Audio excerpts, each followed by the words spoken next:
Hello and welcome to Listen Up Home Buyers. I'm Victoria Ray Henderson. I'm an associate broker with the Buyer Brokerage in the Washington, D.C. area. And I am so happy that we finally coordinated our schedules. It's been a while. I've been trying to get you ladies on for a little bit, but I'm so happy that you're here and joining me.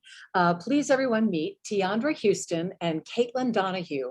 They are D.C. Metro designers with backgrounds in retail, commercial, and residential design. They have a penchant for creating unique spaces tailored to their clients' personalities and needs. And I am so glad that you're here because I have personal questions that I want to ask you about my rectangular shaped family room. But first, hi, thanks for joining me. Hi. Thank you so much for having us. I'm so glad So you could be here. Yeah. Yeah. So tell me about your what you guys do and how you help people create beautiful things in their homes.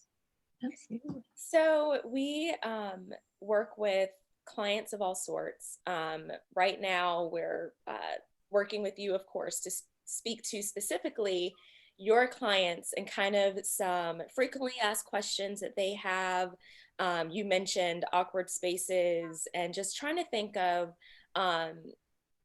innovative ways to make the spaces work for them. And so we put this presentation together to incorporate those questions and really try to illustrate how your clients can get that final result that they're looking for, that they can use their spaces in the best way possible, but make it work for them aesthetically, but definitely very functional. Yeah. So we want to go through that presentation and talk a bit about that.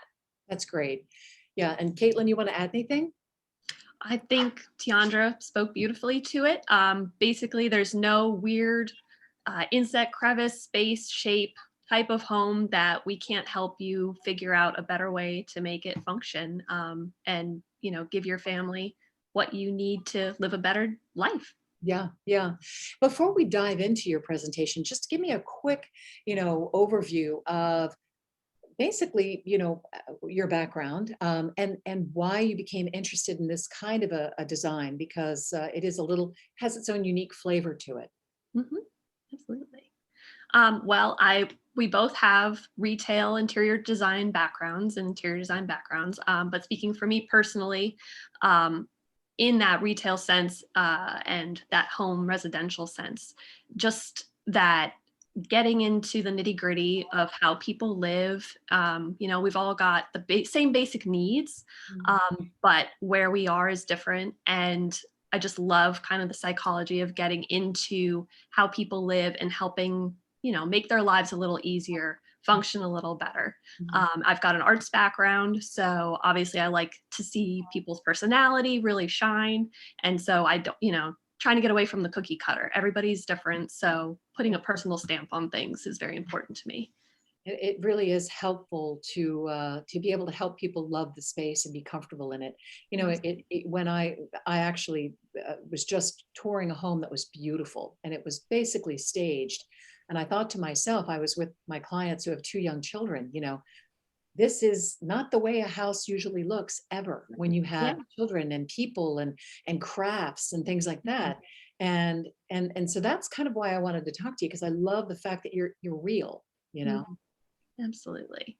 Yeah. Definitely. Another point too, Caitlin and I, we actually met, we worked at IKEA for some time. And, when you think about working in, IKEA, for example, there's all sorts of solutions and taking that mentality of creating solutions for different spaces that's very unique, like back to Caitlin's point, getting into the nitty gritties of what you need that space for, but also, like you said, very real is important because it does look beautiful as you're staging a home and you're looking at these new houses and you're thinking about your life in those houses. You realize, okay, well, I can't necessarily have this white sofa. I have little kids. I have a husband who spills. I have a dog and a cat, So you're thinking about those things. Like it looks beautifully, of course, to sell the place. But then once you, again, step back into reality, how can I make it my home and still have it beautiful, but make it so that it's functional for our family? That's really the key.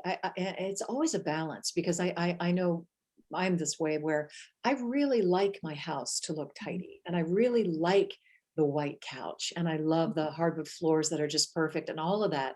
But when my kids were younger, I couldn't drive myself crazy trying to keep up with it.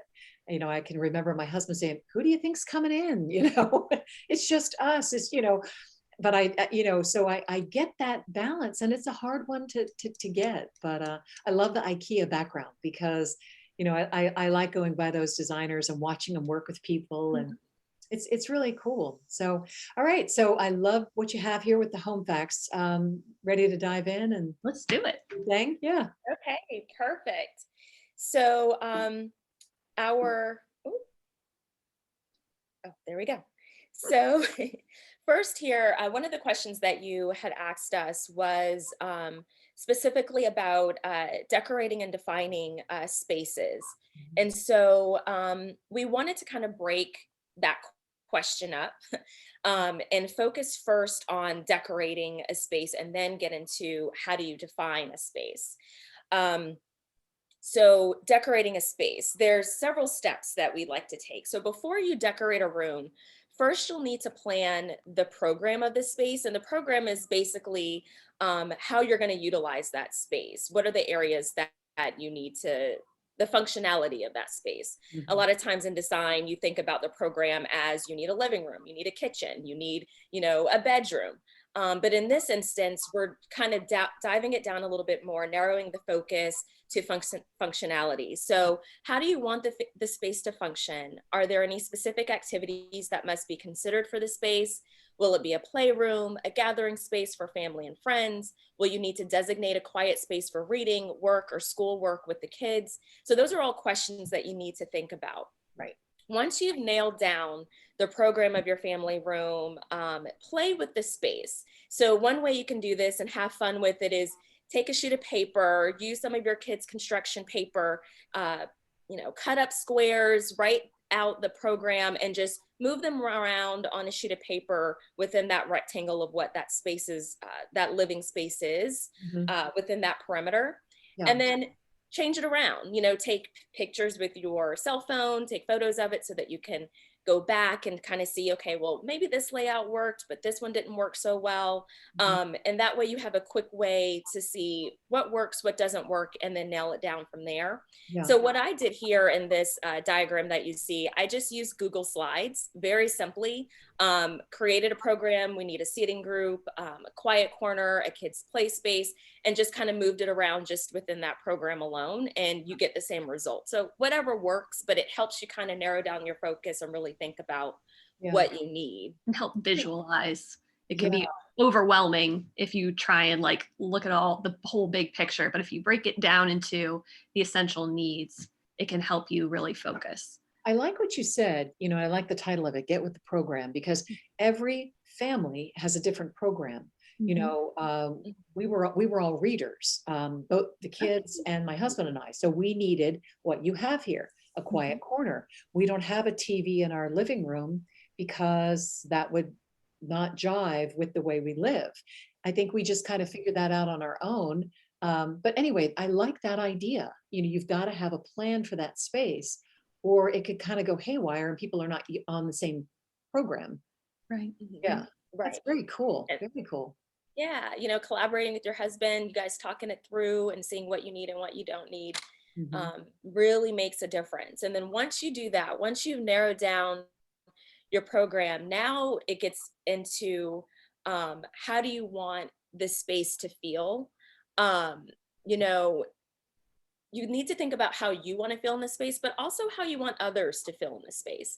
And then, you know, take a look at different images that you may have seen that conveys the feeling that you like for the space to have, specific furnishings. So for example, if you look at an image and you see a lounge chair that you like, what specifically about that lounge chair did you like? Is it the materiality of the wood, the warmth feeling that you get? Is it the clean lines, the upholstery that's a dark color that you think works better again with the two kids and the dog and the husband?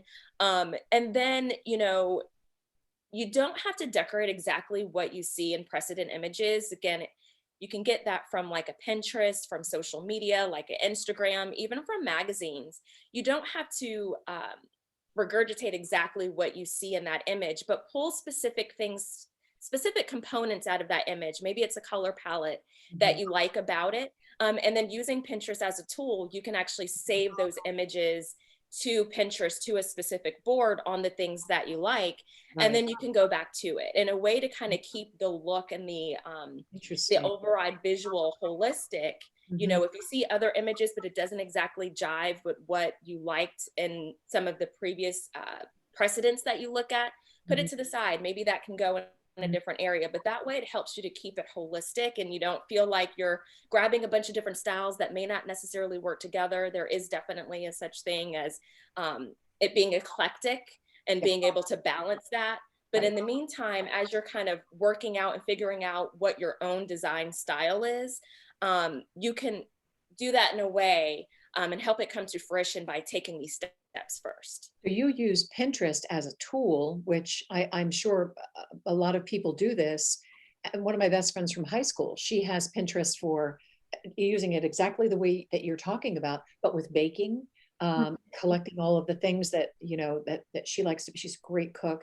And then also with, well, like she had projects where she went to a place and got a really cheap dresser and kind of fixed it up with this funky paint and bought new, but she had a whole theme board and I enjoyed watching, you know, it's interesting. I don't really use Pinterest, but now that you're saying this, I could see exactly how it would work.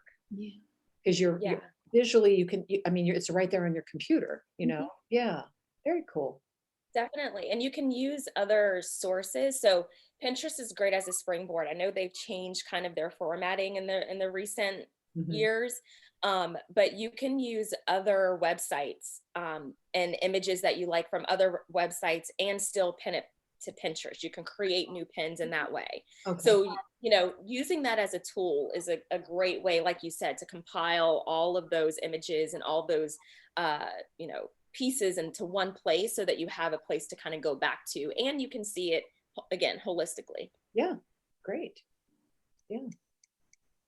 Okay, so for the next question, or the second part of that first question, was how to define a space within a family room. And there's, you know, multiple ways that you can do that. And we wanted to kind of share a few of those ideas.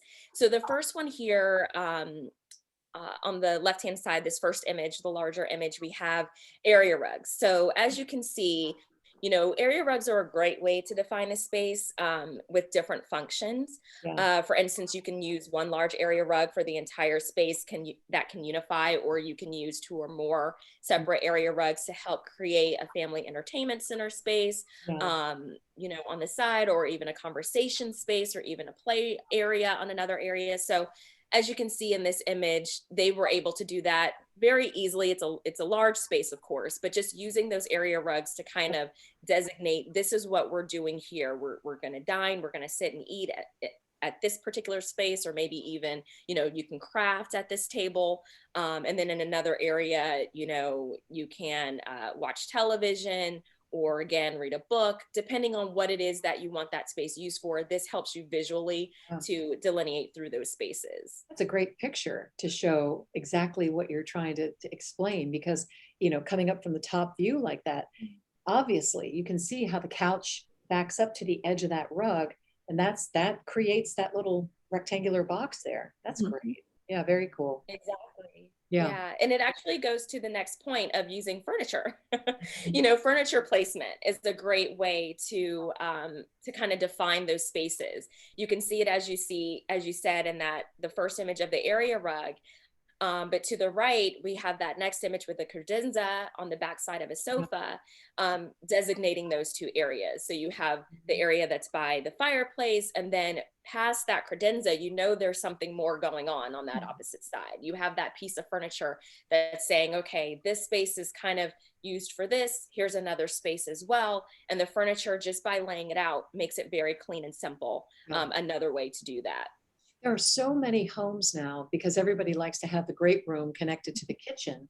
And there's so many homes where I've walked in with my clients and they said, wow, this is a great space. It's so big. It's so great. And then as we're kind of, I'm listening and listening, they're like, yeah, how do I use this? How do I, because it is so large. It'll be the whole entire back end of a house. And you're like, that's a lot. That's, that's 30 feet of like, how do you fill it? Yeah. Right. This is perfect, right? I mean, the rugs are a really easy way to make it defined. Mhm. Right, definitely. So another way that we included here is utilizing color. So in the image below with the kitchen, um, it's not a ton of color, but there still is color that's designating different areas that's defining these spaces. So you have that light pale blue within the kitchen area, designating this is the kitchen, this is where we cook, this is where, we prep. And then you have on the other side where the dining table is more of that white color, still that gray, but it's designating this is the dining area. So sometimes you see people try to use color. You can use it with paint. You can also use it with accessories and different colors and changing up the tone a bit to kind of keep it simple, but doing it in a way that doesn't just cut off one color to another, but allowing it to be seamless and cohesive is a great way to do that. So it's not jarring to the eye. It still allows your eye to visually move around the space, but still designate that we have a kitchen here, prep, cooking, etc. And then on the opposite side, we have the dining area, different colors, but they still work well within the space. Together. Yeah. So our other example here is room dividers, which we actually use a bookcase as a room divider that you can use to help designate different spaces or delineate between those spaces. So you have the traditional room dividers, but other ways that you can kind of use the same idea is with like curtains and drapes. Right. You could also use planting, like faux plants or plants with low light, low loving light, if it's like in a basement or an area that doesn't receive a lot of light, to kind of still create that divider idea, but just in a different way. So there's multiple ways where you can kind of separate the spaces, but still add some uniqueness to the space. And this bookcase that where you're allowed to see through to the opposite side, visually designate these spaces, but then it's functional. You can store things, put books, vases, aesthetically pleasing tchotchkes and different things that you want, but it still gives you the idea of designating those spaces the way you want. Yeah, I use ficus trees in my house for that. Because I have one behind me actually. Big, leafy, and I did that to divide a rectangular shaped room where there was living and dining. Yeah. Oh, that's perfect. Yeah. And we personally love mixing in live plants in homes as well. It just makes it feel, bringing the outdoors in is something we love. We're plant moms, so. Right. Yeah, that's wonderful. So here, one of the questions, the next question that was asked was about, on a budget, how do you make a kitchen space the most out of a kitchen space in a colonial home or in a home in general? And there's so many different ways that you can do it. I put a note here, utilize vertical and horizontal surfaces. You can get a lot of use. Look up and use those areas. I love the way you're hanging these pots. Some of my pots don't look that good, so I wouldn't want to hang them up in the middle of my kitchen. Sure. But I do have some nice ones, so I could see that would really work. Yeah, that's definitely cool. Yeah, utilizing the space. So anything from including additional shelving, and a lot of times just run the vertical space up your wall as far as you can reach, or as far as your spouse can reach, and use that space. You can use different depths of shelving. So for instance, I have here this image with spices. Put them at arm's reach. You can put that underneath, you know, a cabinet against your backsplash, so that you can easily grab it. And then it's not using space within a cabinet that you could use for other things. You can use shelf risers as another way to help with that space so that you can stack dishes and things more easily. Like you said, using the ceiling as a surface to hang things. So your pots, hanging plants, again, like Caitlin said, we love to bring the outdoors in, but using fresh herbs, you know, as you're cooking and you have, you know, some cilantro at arm's length, you know, you can just easily cut off a sprig and use that to make your dishes even more wonderful. So using all of those vertical surfaces, and there's so many manufacturers that you can go to nowadays that have so many solutions in order to really use your space, even as small as it could possibly be, as small as a closet. But you have those other areas where you can, you know, behind a door, perhaps, where you may have a surface to use. Yeah, I was in a really small, under 1,000 square foot, one bedroom condominium in DuPont Circle.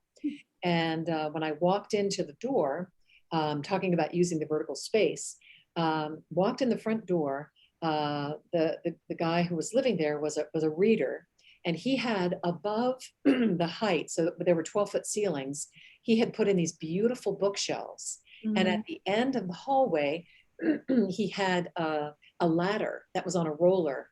Oh, I love that.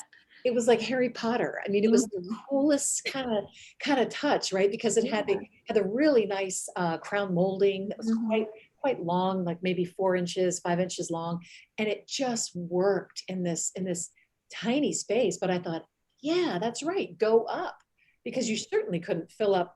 You know, the space was too small even to have bookshelves coming out from the wall. You know, so very, very interesting. I love it.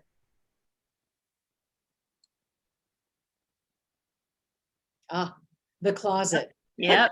And it's a perfect segue from, you know, utilizing tiny spaces in a kitchen to utilizing your tiny closets. Yeah. And I certainly sympathize with this common problem. My home is a 1949 Cape Cod. Oh my goodness. So, you know, it's a rail and a shelf. Right. And it's the same kind of concept. You just want to utilize every available square inch, and that's just maximize out your space, and to just break it down, you know, start from the ground, work your way up. And as you can see illustrated in these photos, they did that very well. So down below, think about your shoes, maybe about dirty laundry bins, maybe off-season clothing you can keep in clear storage bins. Things that are a little more easier to grab, or you don't need to access them all the time. Then you can add a second row for shorter clothes. You can add a rail for dresses, suits, tops, things of that nature. There are shoe hanging options, belts, scarves, purses, all of that. And then shelving above. I personally have, for now, this current season, I have all my sweaters stacked and then clear dividers in between to keep them from toppling down. Container Store, for instance, has some great, just clear, simple things that keep things from toppling over. Bins, you could put bags, scarves, all sorts of things. There's just ways to, and then labeling. Labeling will help you organize and see everything in one fell swoop. I don't know if any of your listeners and watchers have seen any of the Marie Kondo TV show, but yes, we love it. Basically being able to see everything you have in one fell swoop, just being able to see everything in clear bins, that's going to help you utilize what you have in your closet. Because if you can't see it, you're probably not going to wear it and you're going to forget about it. No, it's true. And you know, what this is really all about, and one of the reasons that I was so excited to talk to you guys is it causes people to calm down. It's less stressful when you can go to your closet, open the doors like this and go, oh, there's that blue and white checkered shirt. Absolutely. You know, there are my shoes. I can actually put them on. They're not covered in dust bunnies, you know, you know, because it just makes sense and it's less stressful. You're going out the door, you just slide things on and boom, you're ready to go. You're running late in the morning. You're trying to get your kids together. You're trying to get to work on time. You got to scrape the car, and you just want to be able to find your favorite sweater and throw it on and not have to worry about it. and not have to sniff it to make sure it's okay. Right. Pull it out like, are we good? Okay. All right, we're good. We're good to go. And if you have the luxury of having a bonus room or additional room, you can also think about converting that into your dream walk-in closet. Yeah. We have a spare, not a large room, but we're in the process of decking it out with just floor to ceiling open shelves that we can kind of convert into our his and hers closet. Great. Yeah. Space is a premium. That is wonderful. Yeah, beautiful closets. Absolutely. Anything else you want to add? Again, speaking of underutilized spaces, excuse me. The basement, this is an underutilized area for a lot of people. And I know many people have, rather than going into the cost of adding an addition, they're looking to their basements to add additional living space, function to their homes. And really, it's very feasible. It's just depends on what your scope and what your budget is, because the sky is the limit. And you see 3 different kind of levels of finish in these 3 photos we included here.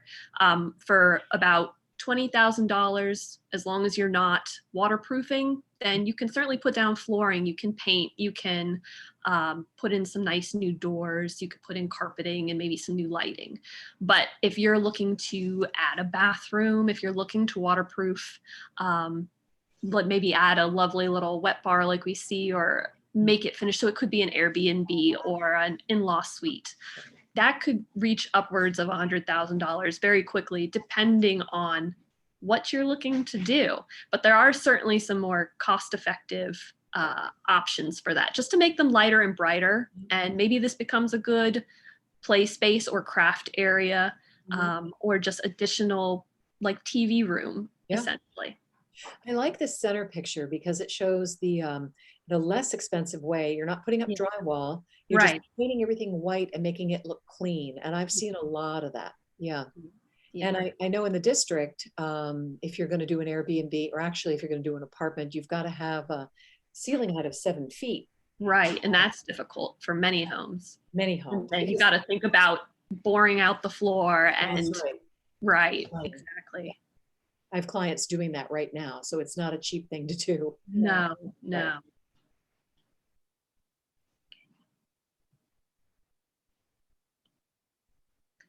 And then the next question, you had one where people were asking about whether it was a good idea or not to do painted tile, to paint over their tile if they were looking to extend the life of what they currently had.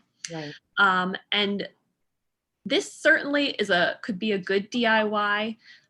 Again, you get what you pay for. It's an inexpensive, more quick kind of method to extending the life of your tile, but it's really more of an in-between if you're working towards eventually changing out to new tile.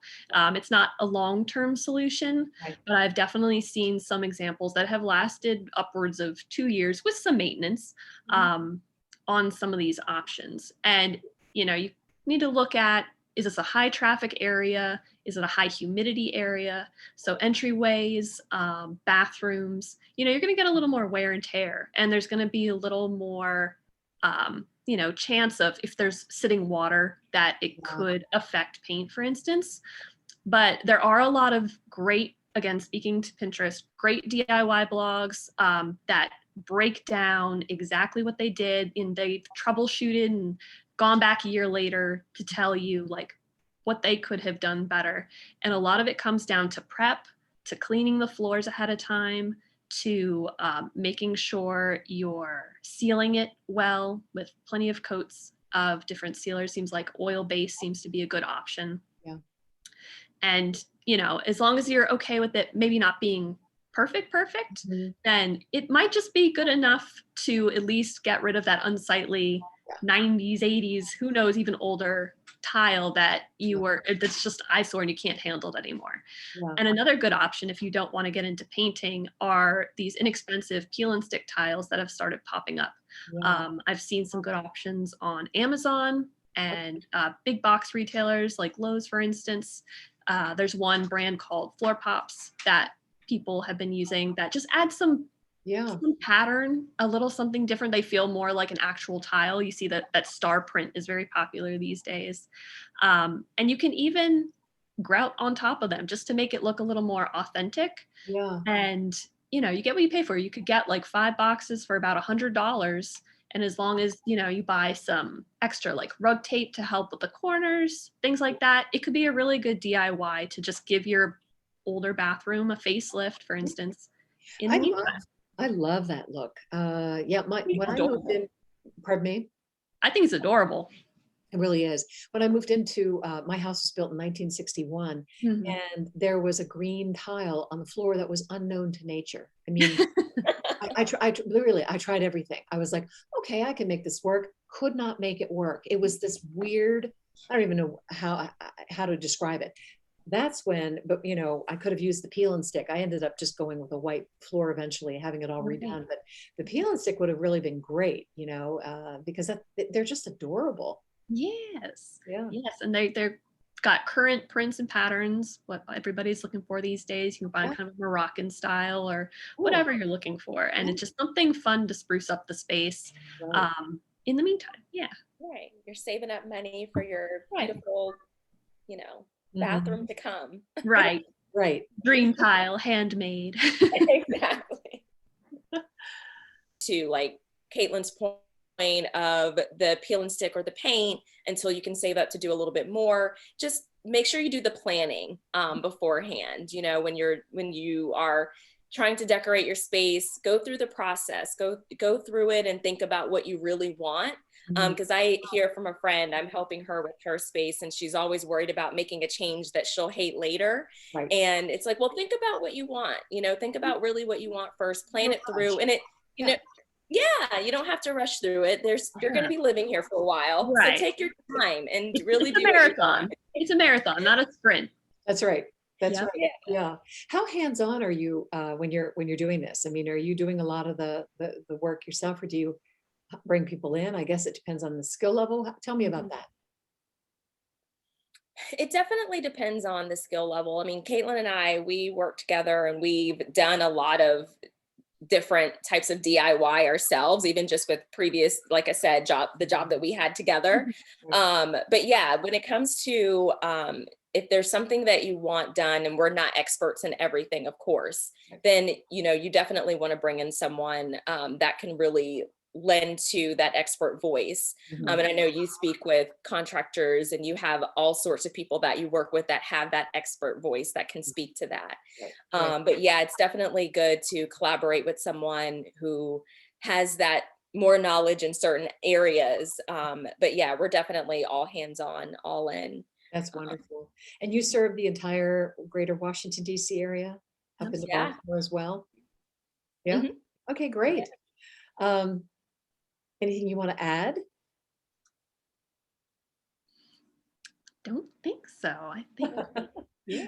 Yeah, I think we're good. Yeah. Well, TiAndra Houston and Caitlin Donahue, they are DC Metro designers. I am so glad that you could join me today. It is fascinating to talk about this because this is what every first-time home buyer and really every buyer is talking about. How am I going to use this space and make it my own? So thank you so much for joining me for Listen Up Home Buyers. It's really been fun. It Thank sure has. you. Thank you so much.